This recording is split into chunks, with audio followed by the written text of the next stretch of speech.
What is a free market? What does it have to do with your investment portfolio? A country is known to have a free market when there is rule of law, property rights, and patent protections. This provides an environment of relative safety that an individual or a company can go ahead with confidence in seeking reward for their innovation to bring a product or service to market and not fear that the majority or the government will take their property. And the U.S. Constitution is an excellent model of that. The U.S. Constitution provides protections so that the individual's property or a company's product or service cannot be taken from the majority or the government. So property rights, it's okay to say, this is mine. Patent protection, so that you can create and invent and bring something to market. We didn't need the iPad until Steve Jobs and Apple created it and made us in awe of it. Then we wanted it, then the want became a need.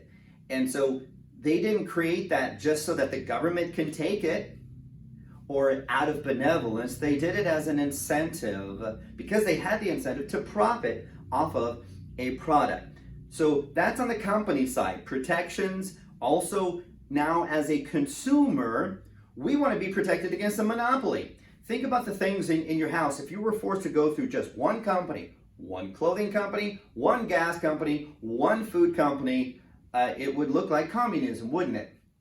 So free markets are a good thing. Also, as a consumer, you and I, to a large extent, get to decide which companies succeed and which ones fail.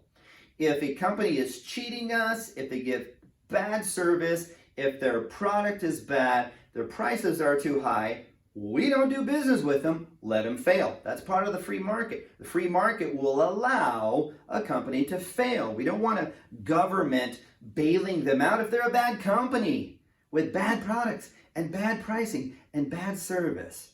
So what does this mean to us and our portfolio? Well, you've got about 17,000 different companies. Some are going to succeed wildly. Some are going to fail, and that's okay. It's good to have freedom of choice. So as consumers, you and I have freedom of choice. As investors, we have freedom of choice, as do millions of other investors. Now, other investors may take that freedom and get in and out of companies. They've got the freedom to do that. They have the freedom to use supply and demand, as we talked about last week, to buy the companies that they think are going to do well.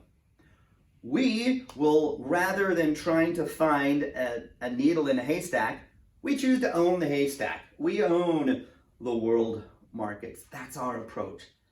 And we own companies in 45 countries with free markets. We're not going into communist countries, dictatorships.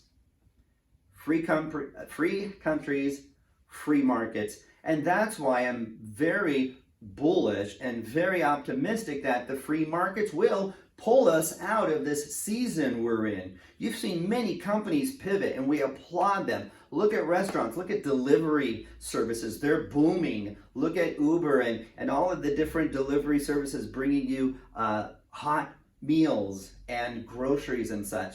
They are thriving. Other companies are kind of on pause. They have to be, but the free markets will pull us out of this.